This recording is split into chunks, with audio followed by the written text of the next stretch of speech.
Following their win last round, Ferrari come to their home Grand Prix at Monza, oozing with confidence, and as always, the Tifosi will be out in full force to cheer on their two gladiators. But there are plenty of teams hoping to ruin the party. Most of all is Jaguar, who, coming off the back of a third gearbox issue in a row on at least one of their cars, have brought newly designed gearboxes as part of their upgrades for this weekend. And although Audi's engine speed advantage has been reduced heavily this season, they still are feeling confident they can challenge for the top spots here at Monza. Away from on-track action, the biggest news from Friday was Max Verstappen's interview with the press, where it was suggested if Mercedes doesn't pick up in performance, the Dutchman might walk. The paddock is unsure if Max meant at the end of the season or possibly before. In either instance, analysts are saying it would create a huge domino effect for the driver market.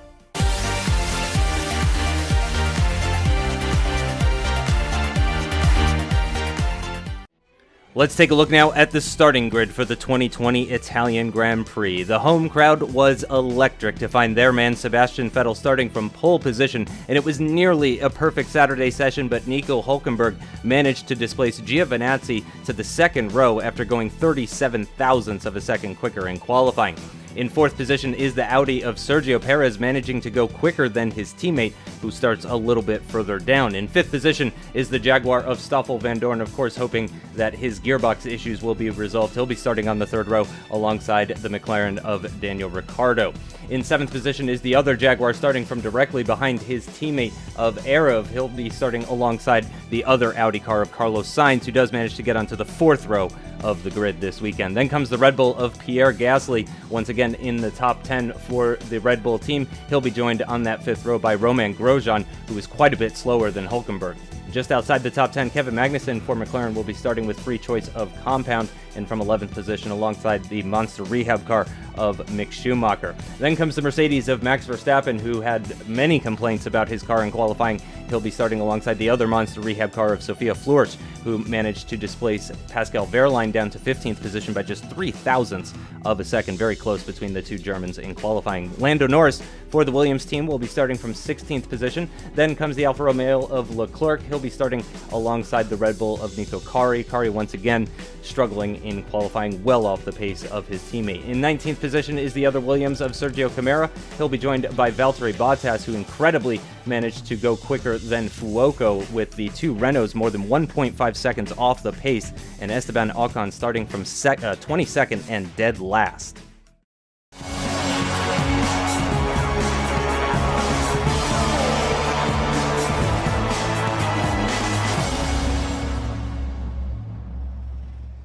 What's going on, guys? Aarava here, and welcome back to my F1 MyDriver career mode, episode number 6 today for season 6 at the Italian Grand Prix. Quite the polar opposite place to come to straight after the Monaco Grand Prix. If you did miss that one, episode number 5, be sure to go check that one out before you see this one. Going into this, following that Monaco Grand Prix, of course, we made up some ground on Daniel Ricciardo in the championship. You can see that in the bottom right of your screen. We made up some points there, but he still leads the way by a few there. And then you've got a bit more of a gap to third place. And as I mentioned last time out in Monaco, it's quite tight between third place all the way down to, really, I would say, P9 Sebastian Vettel there with 33 points, all the way up to 43, only the 10-point difference from P9 to P3 in the standing. So very, very tight stuff, all to play for here once again. And after their first win of the season finally last time out at Monaco, Ferrari looking very, very strong here equally at their home Grand Prix at Monza. So let's see what goes on today. Obviously, it's going to be a very high-speed Grand Prix. There's going to be plenty of action down this straight that we line up for the grid, I am sure, with the slipstream and everything else with this game. So here we go. From P7 on the grid, our race number wasn't so lucky for us at the Hungarian Grand Prix. Maybe we'll have better luck this time as we go to 5 red lights for the Italian Grand Prix. 5 red lights are out and we're underway, and it's a good start for us on Daniel Ricciardo. We can jump him immediately, while up ahead it looks like it's a drag race between Sebastian Vettel and Nico Hülkenberg down to turn 1. Perez in third place. We're going to go down the inside of Vandoorne. Can we just squeeze past? We're going to have the outside line for the second part, but Vandoorne's going to get squeezed into that apex, and we do go around the outside of him as Perez fends off Nico Hulkenberg as Perez has made the move, so he's up into P2. We completely missed that. Perez up into P2, but look at that. Sebastian Vettel already bolting away there, having a gap right now, so Ferrari will be very, very happy for now as they've got one of their guys in P1 as we try and follow the other Ferrari, and our teammate Stoffel Vandoorne closely tucked behind us. Hopefully both of us Jaguar cars can be making some good overtakes in this Grand Prix. Brand new gearboxes for this one, obviously after the 3 in a row missing gear issues, and they're working well in practice and qualifying, so he's hoping in the race they can do the same. But Giovinazzi had a little look on the inside of Hulkenberg, didn't make anything of it though, just had a little peer. Maybe trying to just put him off into turn 1 as we go through the first chicane now on towards lap 2. It's still Sebastian Vettel from Perez, but can we try and get a toe on Giovinazzi and one day maybe make a little bit of a late lunge down the inside? Let's see, climb out the gears, maxing out the 8th gear very, very early, but here we go. We have got the slipstream down the inside of Giovinazzi, going to go side by side. I'm going to have to leave him the room on the inside. We take a very nice wide line to give him the room, but we do get the move done, and so we're up into P4, and Vandoorne now is right up the chuff of Giovinazzi. But meanwhile, up ahead, Sergio Perez in second place, closing the gap to Sebastian Vettel. So of course we've seen this season Audi's real big advantage on the engine has been cut short, but they've still got that engine, they've still got a good engine under them, and here goes Sergio Perez for the lead of the Italian Grand Prix down the inside of Ascari, and they go side by side. Vettel's going to try and come back in the second part of the corner, and Vettel goes round the outside, so it's a drag race now down towards Parabolica. It's great stuff from Vettel defending. There's a bit of contact there between Vettel and Hulkenberg, as now we can see behind us also Ricciardo getting right at the back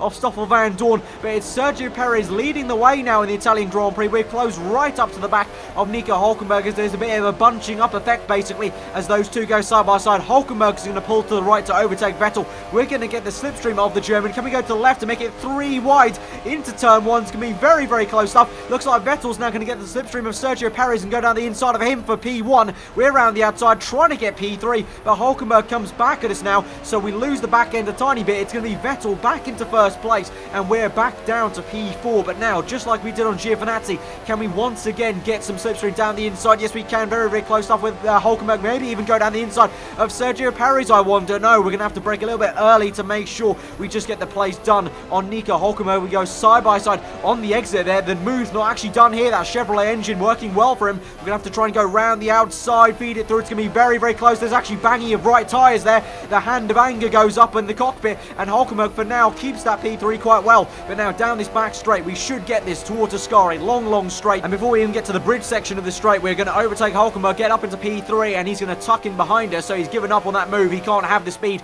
into Ascari to get that move in behind. We've got Vandoorne, my teammate, fending off, or actually this will be him overtaking technically Giovinazzi side by side through Ascari. The same can be said of Carlos Sainz behind, who's trying to overtake Daniel Ricciardo. Daniel Ricciardo trying to get back in the slipstream. Giovinazzi trying to put up a fight, and meanwhile also at the same time Hulkenberg is actually coming back at me through Parabolica. He goes round the outside. We go side by side through that corner. Very tricky to hang it around the outside, but at the same time Giovinazzi trying to do the same to Carlos Sainz. But here comes Carlos Sainz in the background there, using that Audi engine to good effect. Meanwhile, you've got Vettel being overtaken by Perez, so he's lost the lead of the Grand Prix. Meanwhile, back to us. We look behind us and we've got Vandoorne trying his best to feed it around the outside of Hulkenberg as we just quite calmly go into turn 1 and 2 in P3. Up ahead, Vettel has definitely lost P1 there in second place. It's Hulkenberg following us, then Vandoorne, and then I think it was Daniel Ricciardo who just about kept that place on Carlos Sainz. Obviously, surprisingly, Carlos Sainz not right up there with Sergio Perez. There's been a bit of a kind of flip-flopping of who's been performing better in that Audi car as of late, but now onto lap 4,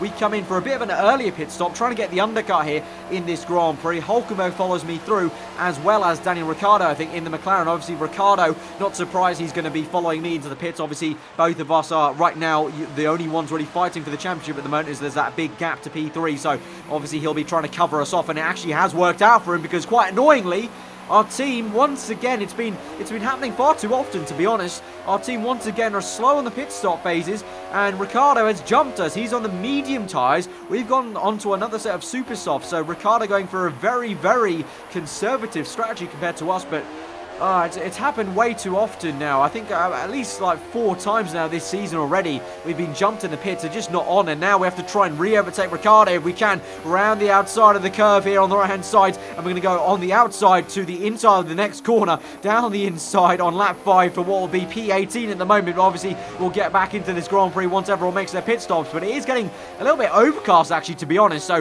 there may be some rain to come, but we swoop around the outside and we're up into that position. But yeah, it definitely is getting a little bit overcast, and there may be some rain to come, I wonder. We'll have to see, but as we move on down the back straight, we can see actually behind us, we've already made the move on Ricciardo, but now Gasly fancies himself to make the move on Ricciardo as well. He gets very, very close to the back of the McLaren car. Obviously, both these cars have the Honda engine. Red Bull opting for the one-year deal for Honda in 2020 after a miserable season with the Renault engine branded Tag Heuer in 2019. And look at that, Gasly, maybe with a bit of a lower drag setup down the inside of Parabolica, goes side by side. He's on super soft tyres, so to be fair to him, he'll have better grip in the corners than Ricciardo, and he's made the pass. So the Red Bull car working pretty damn well in a straight line. That's not something we're used to saying, really, at all in recent years. So now as we go down the back straight of lap 6, down the main straight, we're going to overtake Vandoorne just about as he comes out the pits. It's going to be close, though. We go around the outside. Vandoorne's going to try his best to defend into turn 2,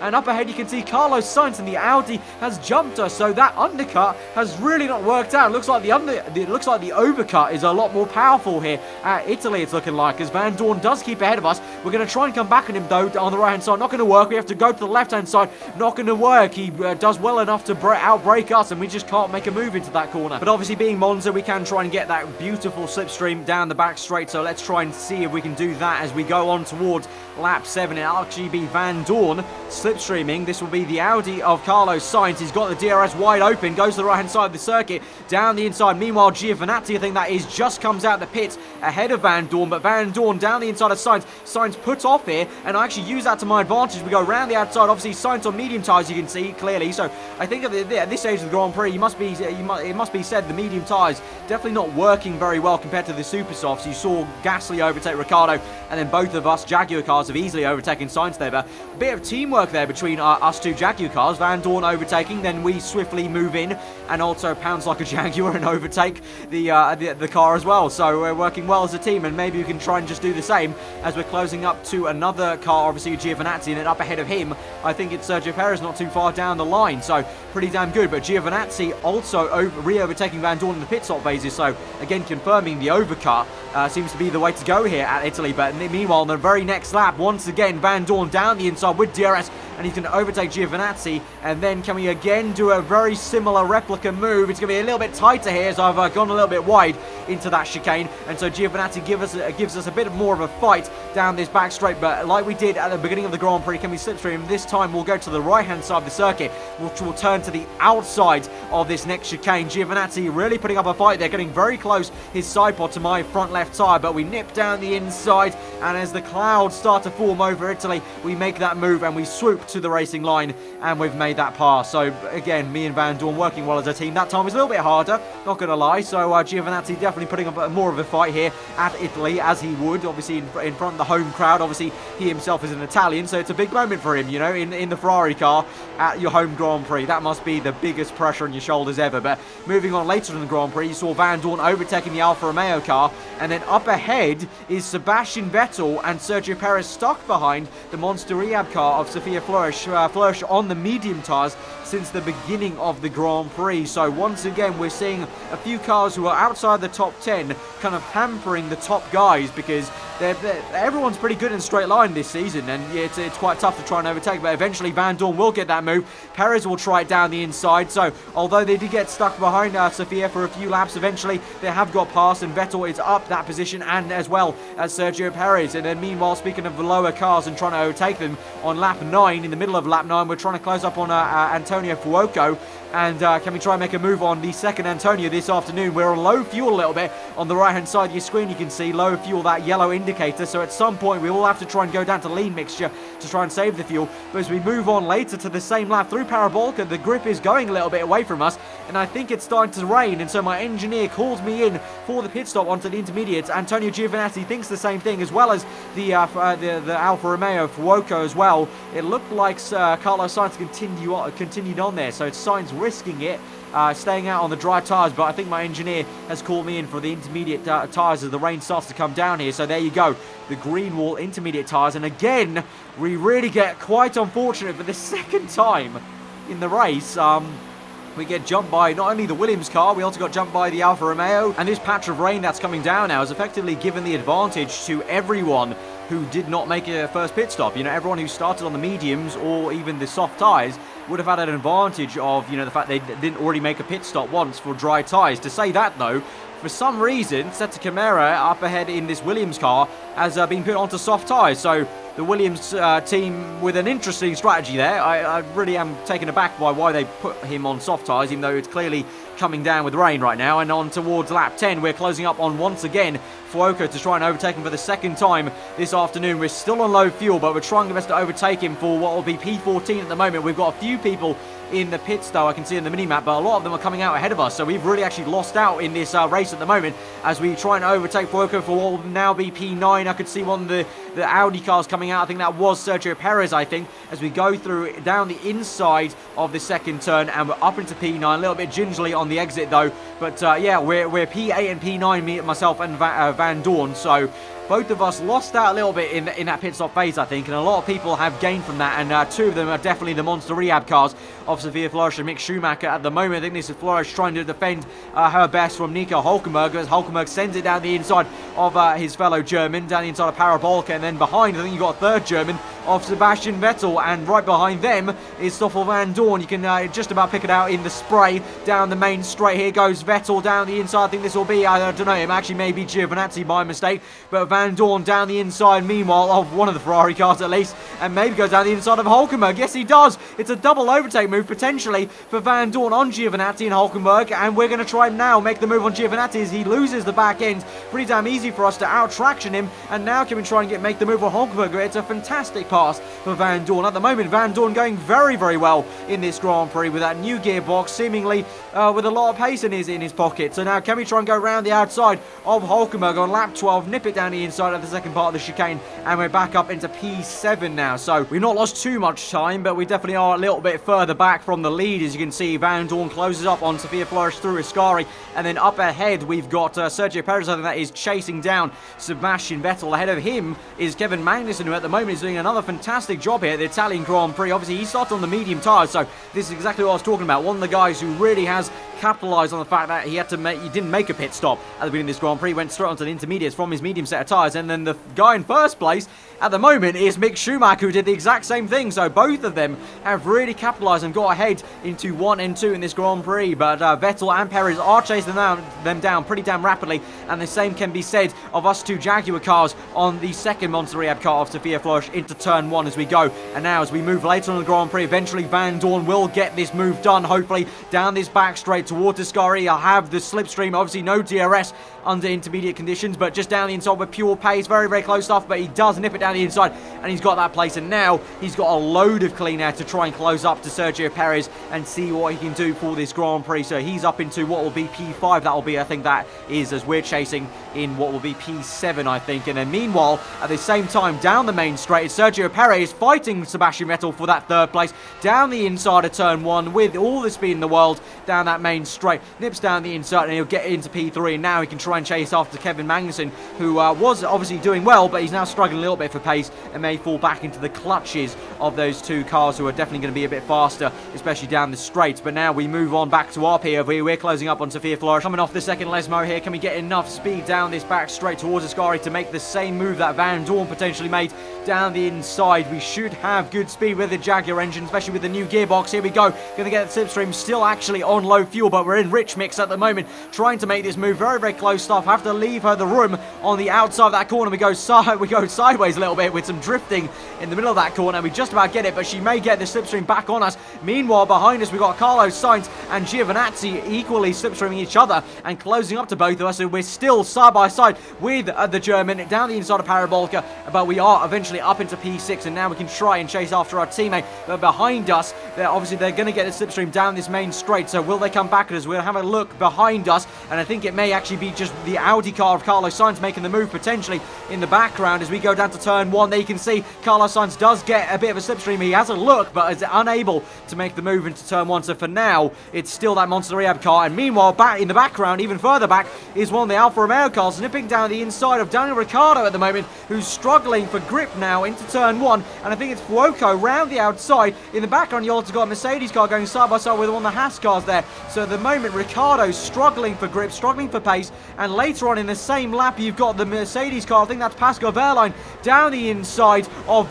3 cars there, 3 wide momentarily in Parabolica. They go side by side on the exit, the McLaren and the Mercedes car, and the Haas car struggling just around the outside of the Alfa Romeo. So slipstream central at the moment, and will the McLaren come back? Yes, he will. It's going to be 3 wide. Look at that. Awesome shot down the main straight. So close, wiggling about, trying to find the gap, and we got Hulkenberg trying to nip it around the outside. Maybe a great move for Hulkenberg if he can make it work down the inside of the second part of the chicane. Will he get the traction? No, he won't, as Ricciardo eventually gets it, and Hulkenberg loses the back end and may be susceptible to the move by the Mercedes car. So very close stuff. Awesome shot there, that overhead shot. 3 wide, nothing gets better than seeing that shot. That's awesome. So now later on the Grand Prix though, back to the top flight fight. You can see this is Sergio Perez down the inside of Kevin Magnussen. So Magnussen has eventually been caught down the inside of Ascari, and now that will put off Kevin Magnussen so much that will now Vettel get the move done towards Parabolica. Meanwhile, up ahead you can just about see in the distance there, that was Mick Schumacher going to Parabolica, still in the lead of this Grand Prix. But there goes the other German of Sebastian Vettel down the inside of the Dane.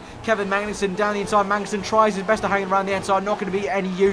And Vettel is now up into P3 with Perez in P2. So order is being resumed slowly but surely. And so I think it may be only a matter of time before Perez and Vettel, you would say, catch Schumacher, because surely he's not going to have the pace to stay into P1. But saying that, Vettel actually closed up right up to Sergio Perez towards the end of that main straight. So Vettel may be trying to overtake Perez before he then moves on to his fellow German for P1, trying to get some revenge maybe for the Austrian Grand Prix. As Vettel, there he goes down the inside. Crowd here in Italy probably going wild at the moment as Vettel nips it down the inside very close, and Perez has actually shoved off a little bit and gone wide, so that may compromise his exit. Definitely has done. So can Magnussen now come and re-overtake the Audi car down the back straight towards Parabolica? Here he goes on the left hand side. He'll have the outside line, which isn't really the best place you want to be for Parabolica, so Perez may be able to defend quite well. He'll be able to force Magnussen towards the outside that green rumble strip, although it may not be the same as gravel, definitely isn't as grippy as the black stuff on the inside of the white line. But for now Perez does defend, but then Magnussen will come back. So Honda v Audi basically down the straight with a drag race down the inside of turn 1. Will Magnussen get this? It's going to be basically under braking. He'll have to brake a little bit later as Perez does have the speed, but around the outside there goes Magnussen, and I think he'll get it up into P3. That will be, yes it is, Magnussen. Great stuff there, uses the Honda engine to good effect, and so now Perez may be susceptible to Vandoorne, you can see, who is right up his shaft there potentially. So now as we move back to our POV, lap 19, so the race has flown by now. We've only got 8 laps left in this Grand Prix. We're still low fuel, but now at the moment it's coming into a very crucial stage of the Grand Prix as our teammate comes in, and we've got a whole gaggle of cars coming into the pit lane. So we're going to continue on, and to be honest, I think if it's going to rain till the end of the race, I think I could potentially take these intermediates to the end of the Grand Prix. So I think right now we're up into P2. I think we could keep this P2, you know, and if Magnussen comes in, I think we could even grab the win potentially if we can go to the end on these intermediate tyres. I really think it is a possibility, but now the safety car gets called out, and that surprised me so much that I got into the grass a little bit. But we don't actually unfortunately know why the safety car came out. In reality, I don't actually know why. I thought this may have been the incident back on the replay cameras, but actually it's just Pierre Gasly coming through into turn 1. He actually is going to hit the safety car and get spun around. So a very odd crash for Pierre Gasly, but unfortunately I still actually don't know to this point why the safety car came out. I don't know, potentially there must have been some sort of incident that I've missed, but there wasn't any indicator of anyone going out of the Grand Prix, so unfortunately I can't show you a replay of why that came out. But now on to lap 21, we actually come into the pits. You can see under the safety car, my engineer's called me in. He reckons that we should get the free pit stop on the intermediate, and that'll be the better call, which I was a little bit skeptical of. So I've come in, but I don't know if it's going to be the right call, to be honest. But my engineer told me to change the strategy, so I'm coming out anyway. The only thing I can think of really in this situation is because the safety car came out, this will probably be the better strategy because we've got 6 laps to the end.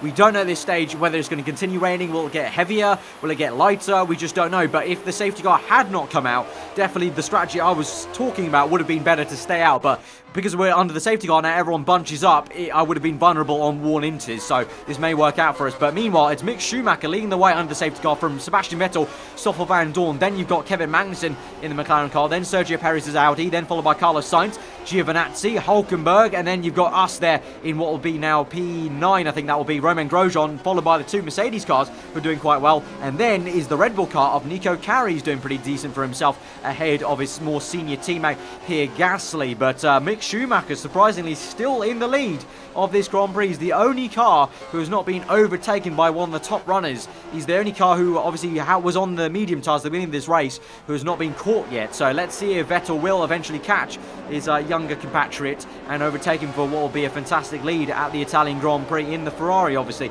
But now we're closing up on Hulkenberg, but Hulkenberg diving in the pits. I follow him in because it is time for the dry tyres. My engineers said that the rain is stopping and it is time for the dry tyres. It was a late call, to be honest, from my engineer, and it was also more of a jerk knee reaction to Hulkenberg coming in. I just assumed he was probably coming in on dries, and it stopped raining here, so we're going to go on to a set of soft tyres here because we've got about 5 laps left in the Grand Prix. I don't want the super softs to wear out on me at the very end of the Grand Prix, so I'm opting for the soft tyres to give us a bit more durability, and I can lean on the tyres a little bit more, just much like a few other drivers in the past have done. I'm thinking about Mark Webber in recent in the past in his career. He was always a driver known for leaning on his tyres a little bit more, so he always went on the harder tyres, and I can definitely lean on the soft tyres a little bit more towards the end of this Grand Prix. But the safety car is still out for one more lap, but we're onto the dry tyres, so this may work out beautifully for us because we come through, we're in P16 at the moment, but as we come through to the end of the safety car, it'll go green flag eventually now for 4 laps remaining as we are going to try and make the move for Hulkenberg. You can see a whole gaggle of cars comes into the pits from intermediate, so this will work out beautifully for us as we now slipstream Hulkenberg. We've got Nico Carey in the Red Bull coming through. It's 4 wide as Sophia Flourish makes it 4 wide on the left hand side. It's all very, very close. We're 3 wide down the inside in the middle of the Red Bull car and the Monster Rehab car. Very, very close stuff. Oh, there's been some contact there. I'm just going to back out of it because I don't want to break any of my front wing. I'm in the championship. These 2 rookies in Formula 1, they've got nothing to lose, so I've got plenty to lose, so I just kind of back out of that. We're down the order a little bit. We're side by side with Sophia Flourish. Nico Carey's made that move, so he's made a triple overtake there into turn 1, but at the moment it's all chaos now in this Grand Prix because you've had about 10 cars there pitting for the dry tyres after the safety car came in, so I think this strategy's worked out an absolute treat. There goes Nico Carey down the inside of Verstappen, who's on the intermediate still. Close stuff here, contact made there. We just about hanging it around the outside, so absolute mayhem here at the Italian Grand Prix. And up ahead you can see Nico Carey continues to make moves. He moves to the right hand side of the circuit to overtake Giovinazzi, who's struggling down the main straight. You've got a whole gaggle of cars behind us. Also, look at that, there's about 6 cars there covered by less than 1 second. Amazing stuff as we go into Ascari. It's Giovinazzi, and Carlos Sainz. We go round the outside, nip down round the outside of that very tricky place, down the inside, then on the left hand side of Carlos Sainz. We're just slicing through these cars like a hot knife through butter as they're all on intermediate still. So we go round the outside. No, obviously no kind of use for Sainz to put up a fight, but now at the moment we're into P2 and Nico Carey in the Red Bull Honda car is leading the Italian Grand Prix. We've got 3 laps to go as we move on to lap 25. Absolute chaos and scenes here at the Italian Grand Prix. There is Nico Carey, the young Finn rookie in Formula 1, leading the way into turn 1. We're going to have to now have 3 laps to chase him as hard as we can, get the hammer down basically, and try and see if we can get a late win at the Italian Grand Prix. Meanwhile, my teammate Stoffel Vandoorne is fighting Mick Schumacher here. Both these cars caught out under the rain condition. They're one of the late stoppers in this race, so I think this will be for the tail end of the points here, unfortunately, for Vandoorne after doing so well. I think he's pretty much been the fastest car out on track this afternoon,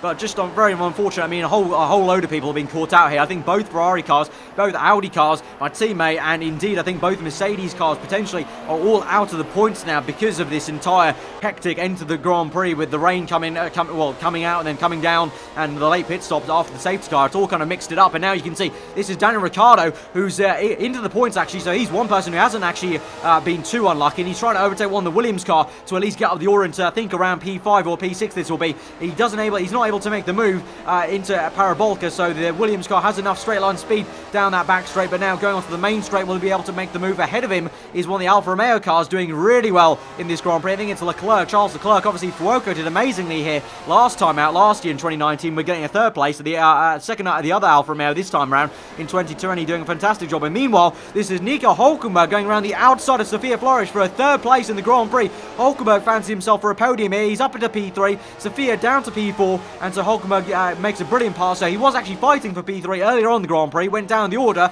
and then quite lucky for him, he's back into the fight for the top 3. But now as we move back to our POV on lap 27, 27 this will be. We're still in second place. You can see I'm setting my fastest laps of the Grand Prix in the top right of your screen, so I'm pushing flat out here, but at the moment Carey's still got it in P1. You can see he's just up the road though, so he could make a late move potentially if we find enough time on this lap, and Sebastian Vettel is out of this Grand Prix. So Vettel, quite characteristically in MyDriver, gets very unlucky here at the Ferrari home Grand Prix. All afternoon he's been staring at the back and fighting this Audi car of Sergio Perez, and I'm guessing his engine maybe pops as we go down to the back straight. Looking at this replay now towards Parabolica, he's chasing after Perez, looking to make the overtake potentially on the next straight, and through Parabolica, will the engine pop somewhere here, I'm guessing, as he goes through on the exit of the corner. There you go, the engine does pop, and it's misery there for Sebastian Vettel. He got very, very unlucky all afternoon at Monaco last time out, being held up by traffic, and right now it's ended in complete misery. So at the moment Sebastian Vettel is having a torrid time.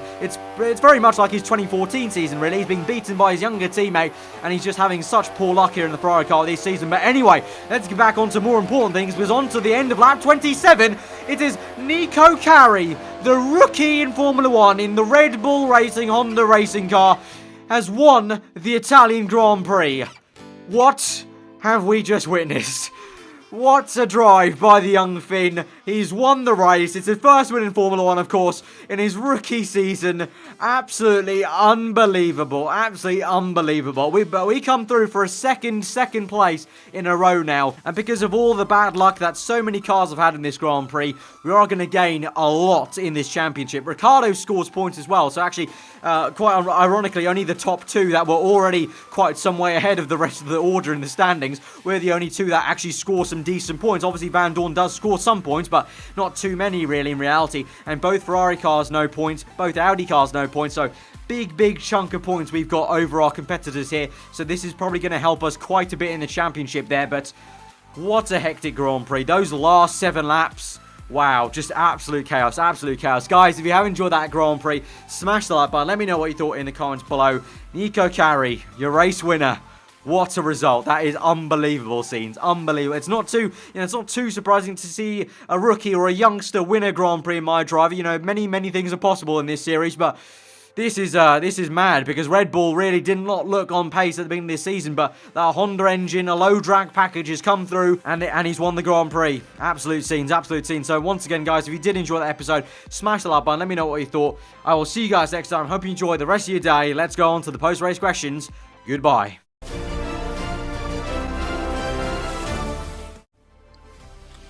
Well, that was a chaotic ending, to say the least, for that race for you, Aarav. But another second place, and more importantly, no gearbox issues for either you or Stoffel. You must be pretty happy.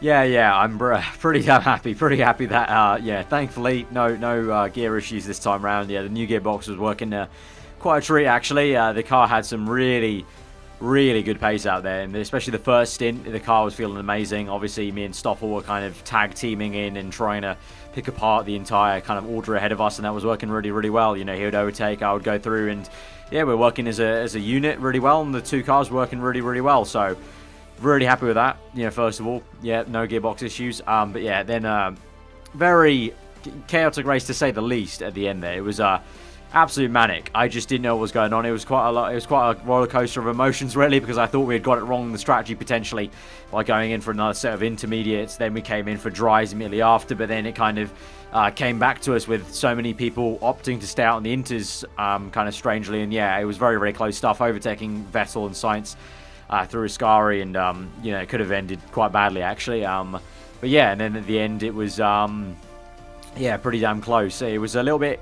you know, gutting, because in the end we could have actually maybe won this race, but you know, going to turn 1 with Carey and Flourish, I just didn't want to make any kind of rash move to dive my nose in. I was in the middle of those two, so it was a case of, I'm in a championship fight. You know, today we've seen I've gained 18 points on pretty much all my rivals in one swift go, because most of them haven't scored points bar from maybe Stoffel. So, you know, if I had kept my nose in there, could have been a spin, could have been front wing off. You just don't know. So I kept it pretty safe, and unfortunately for us, that Honda engine in the back of the Red Bull car just worked a bit too well for us, for them in the last 2 laps. So unable to get the win, but yeah, I'm still pretty damn chuffed with second place. 2 second places in a row after gearbox issues. it's a good up, and we're well ahead now in terms of we got a big jump on Ricciardo, and then behind Ricciardo there's a huge gap from Ricciardo down to third. So I think it's pretty much going to be a case of trying to control the situation we're in. And finally, you may have heard some of the news involving Verstappen and Mercedes earlier this weekend. As a former Mercedes driver, can you give us any sort of insight into that? I mean, all I have to kind of say on that is I'm not too surprised. I'm not too surprised that Max is having these frustrations, and it was, there was a frustration back when I drove for them in 2016 and 17 that I don't think it's gone, and that's why a big reason why I left the team. Although yeah, we were successful. I won the championship with them in the second year. Just there were so many issues with the team internally. There was so many issues with not starting the season correctly. The car was constantly out of balance, and there was just such a knife edge to get that car to be fast when I was there. And it looks like, to be honest, from where I'm standing right now, this season's pretty much the same as it was when I was there in the first 2 years. Last year, I think they got quite lucky. I think we got lucky as well. I think me and Max both got very lucky last year that we were even in the fight for the championship, and I think it really was on paper meant to just be Hamilton v Sainz last year for 2019. So I think maybe the luck is catching up with him potentially. And really, yeah, I mean, I'm not surprised. That's all I have to really say. I'm also surprised. I'm not surprised about the car, but I am surprised that Pascal is still there at the team, to be honest. He's doing a fantastic job, to be fair to him. And, we've had our issues in the past. We had a bit of falling out while I was there. But, since then, it's been like 3 years now. I think we both kind of talked in the paddock. We're over it now. And I can kind of laugh with him about the fact that he's still there, because I genuinely am surprised that he's stuck around at the team. And I'm surprised he hasn't moved on to kind of better pastures. But there you go. But yeah, I'm not surprised Max is finding some frustrations, and yeah, I mean, I wouldn't be surprised if he's on the move sooner rather than later. Yeah. All right. As always, thanks for your time. All right. Cheers. Thanks a lot.